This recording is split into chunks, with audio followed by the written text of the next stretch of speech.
pacientai manęs nuolat klausinėja, koks fizinis krūvis geriausiai padeda palaikyti sveikatą. Tu atskleisiu.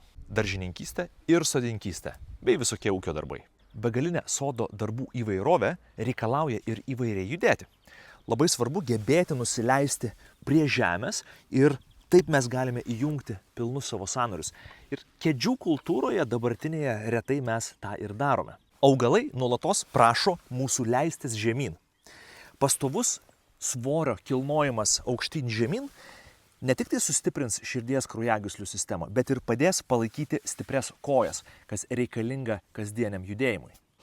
Ūkio darbai suteikia galimybę nuolatos lenktis, suktis, kelti, griebti ir atlikti milijoną įvairiausių judesių ir taip palaikyti sveiką stuburą, subalansuotus raumenis ir šiaip gerą savijautą.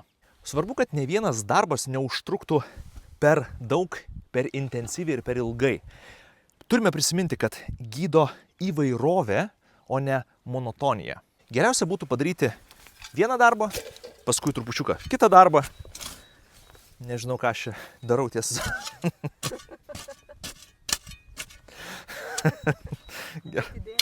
Bet idėja aiški. O geriausia dalis, kad nuolatinis kontaktas su dirvožemiu palaiko ir praturtina mūsų imuninę sistemą ir suteikia antidepresinį poveikį. Toks komplektas kartu su saule, grynu oru ir vėju nugali bet kokią sporto salę. O patys augalai, įvairūs darbai ir projektėliai motyvuos geriau už bet kokį trenerį.